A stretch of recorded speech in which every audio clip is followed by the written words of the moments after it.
Pada suatu hari Rasulullah SAW ditemui oleh malaikat Jibril. Rasul pun bertanya, "Ada apa wahai Jibril?" Jibril menjawab, "Wahai Muhammad, sesungguhnya hari ini Allah Subhanahu wa Ta'ala sedang mengobarkan nyala api neraka, dan seluruh para malaikat amat ketakutan. Mereka tidak tahu harus bagaimana. Untung aku ingat," kata Jibril, "bahwa engkau Muhammad adalah sumber cinta dan sayang Allah Subhanahu wa Ta'ala kepada alam semesta. Dengan alasan itu aku kesini, bertabaruk mengambil berkah dengan cinta Allah kepada dirimu, ya Rasulullah, ya Muhammad."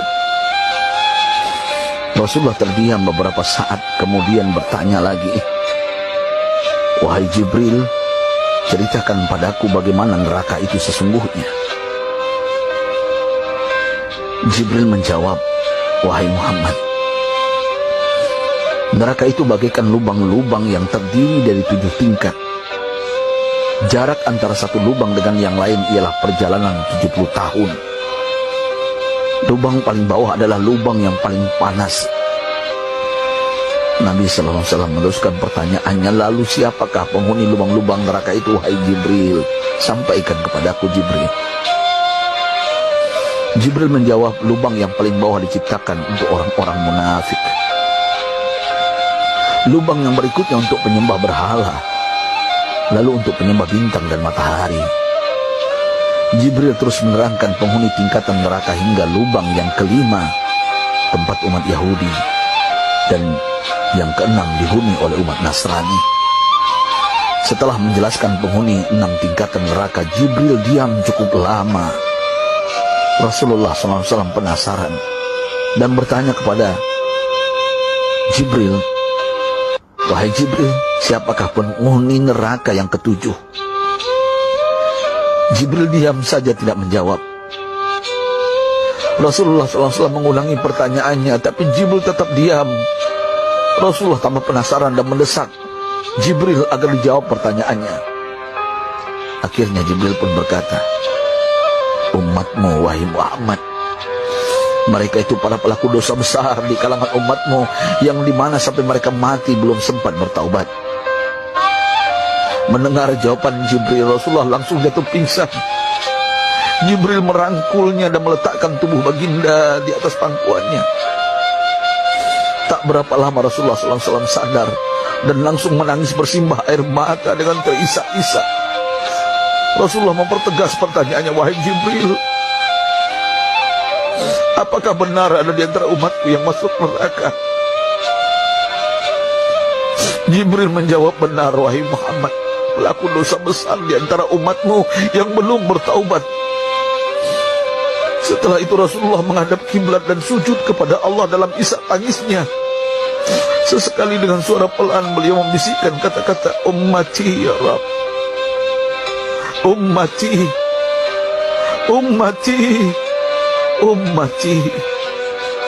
Beliau SAW tidak mengangkat kepalanya dalam keadaan seperti itu selama 3 hari 3 malam, kecuali setiap Bilal bin Rabah mengumandangkan azan, barulah beliau bangkit untuk menjadi imam, dan setelah itu kembali sujud lagi. Pada hari ketiga Abu Bakar menyadari hal ini, beliau mengetuk pintu Rasulullah dan mengucapkan salam 3 kali, namun tidak terdengar jawaban. Abu Bakar sedih dan berseru di hadapan pintu Nabi besar Muhammad SAW, "Apakah ada jalan untuk masuk ke rumahmu ya Rasulullah?" Tetap tidak ada jawaban. Di jalan Abu Bakar bertemu sahabat Umar. "Mengapa engkau menangis, wahai Abu Bakar?" kata Umar. Abu Bakar menceritakan keadaan Rasulullah SAW. Maka Umar pun melangkah menuju rumah Rasulullah dan terjadilah hal yang sama. Umar pun pulang dan menangis. Di jalan Umar bertemu sahabat Salman Al-Farisi. Dengan terisak Umar bercerita kepada Salman hingga membuat dia amat sedih, namun tidak berani mengulangi hal yang sama. Salman melangkah menuju rumah Fatimah radhiyallahu anha dan menceritakan hal itu. Setengah berlari Fatimah menuju rumah ayah tercinta dan mengetuk pintu sambil mengucapkan salam. Mendengar suara lembut putri tercinta, sejuklah dada Rasulullah. Beliau bangkit dari sujud dan membuka pintu. Alangkah terkejutnya Fatimah melihat Rasulullah, ayah tercinta, amat kurus dan pucat. Fatimah memeluknya lalu menangis. Wahai ayah, apa yang terjadi? Mengapa engkau amat sedih seperti ini? Rasulullah kembali menangis dan berkata dengan suara lirih, wahai Fatimah, belahan jiwa aku. Bagaimana mungkin aku tidak sedih sedangkan Jibril mengatakan akan ada kelak umatku yang akan masuk neraka. Subhanallah, betapa besar cinta Rasulullah kepada kita umatnya. Sahabatku, Rasulullah mencintai kita.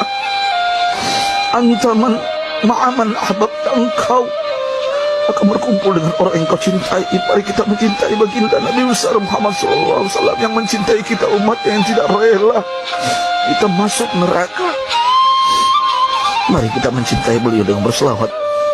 Sahabatku, sampaikan, Rasul mengajarkan kepada kita, man dalla ala khairin falau mislu ajri fa'ilih. Siapa yang menunjukkan kepada kebaikan, maka dia akan mendapatkan pahala seperti orang yang mengerjakannya.